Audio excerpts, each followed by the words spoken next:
somebody told me that Andrea lives in Sweden. And I'm like, really?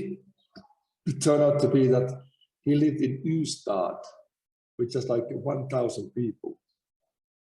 It's like a small village in the middle of forest, basically. So I got this number, I gave him a call, like, hi, Timo, I heard you moved to Sweden. Yeah, I'm good. And I have a child with a Swedish girl. Oh, okay, cool. I would talk, you remember the times on the tours and stuff. And what are you doing in music? We said, well, I'm doing my solo career stuff. I said, why don't you come over to Helsinki? Let's talk.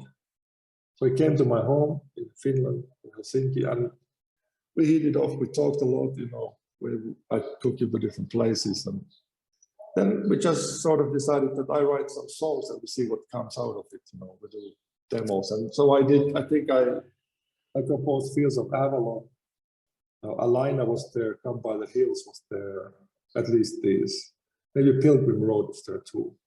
And I made the demo, and then I flew to Ystad to record the vocals with him. And it was this fucking like small room, and he was singing to like Shure 57 hand mic. That demo. So I'm like, yeah, this is cool stuff. This is rock and roll. But this is what's supposed to be. And then, we sent this demo to the record companies, and then Edel Records was interested in Germany, so Hamburg. And then we said, okay, let's do it. Let's give it a try. And then Jari, the bass player, he lives in Oslo, Norway. He still lives in there. And Uli Kusch was also in Norway, by chance, a German guy. And Mikko Härkin is from Helsinki. So we were thinking everybody's in the same continent, at least.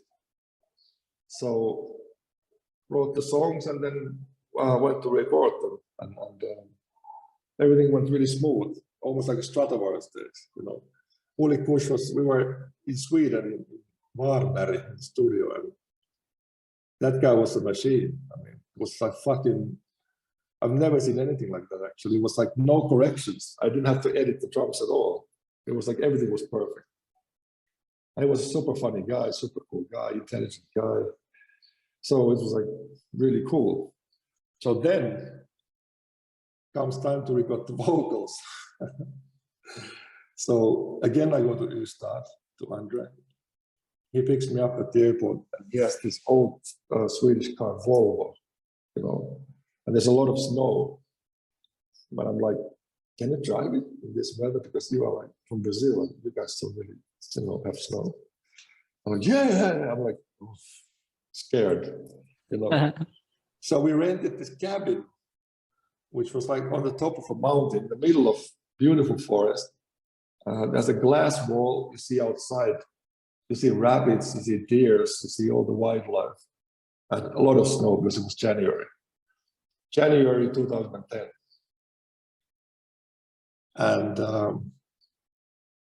I slept there, and every day he went to home and he drove back and forth with his Volvo in this horrible weather, winter. And the first day of this, he comes there to sing. I set up the mics and everything. We checked the sound, and he says to me, Timo, I don't have any lyrics. I'm like, okay, well, don't you think we should write the lyrics, or you should write the lyrics? I said, yeah, I think so. So what he does... You had the song ready, you were about to record the vocals, and you didn't have the lyrics? No lyrics. Wow. Not even one. So what he did, he sits down, he takes a white piece of paper and a pen, and he writes the lyric. He shows me the lyric. I said, yeah, that's a good lyric. Do you think it's a good lyric? I think it's a good lyric. So then he goes to the mic, and I remember this because he starts to sing, and somehow he sounds like Lemmy. He's like, and I'm like, Andre, what is that? I mean, are you okay? It turned out to be that he was partying because it was a New Year's Eve, one day before.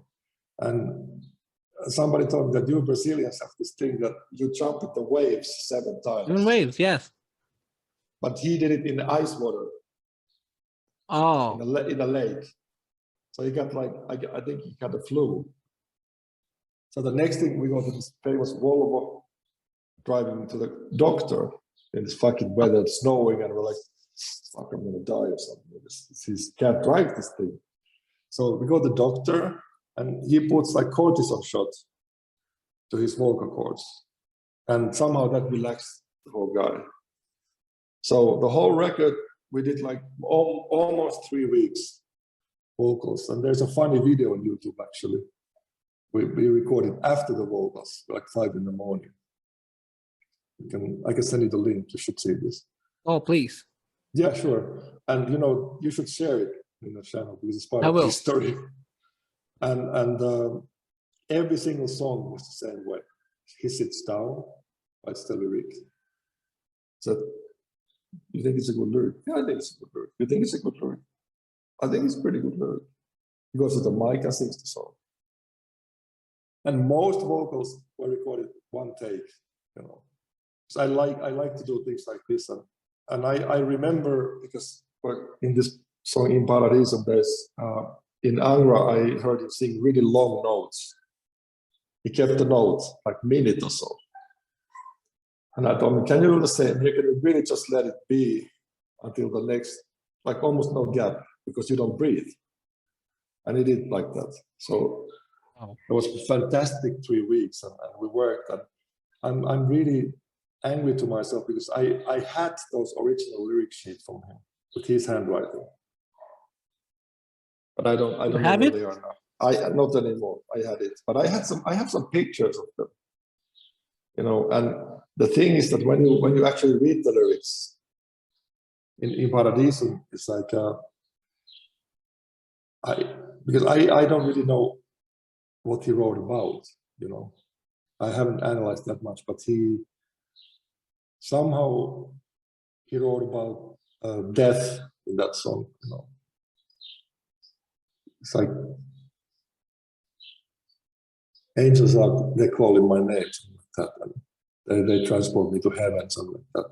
And then when he died, I started to read the lyrics. I'm like, fuck. It's like creeps. That must have been heavy to read those lyrics. Yeah, afterwards. After his passing. Yeah, it was heavy thing. But when I really got close with him in that cabin, we talked so much in the 3 weeks. A lot of fun with the songs, and to me that record is still really, really good power metal record. I still don't know why it didn't, was successful. I have no idea why.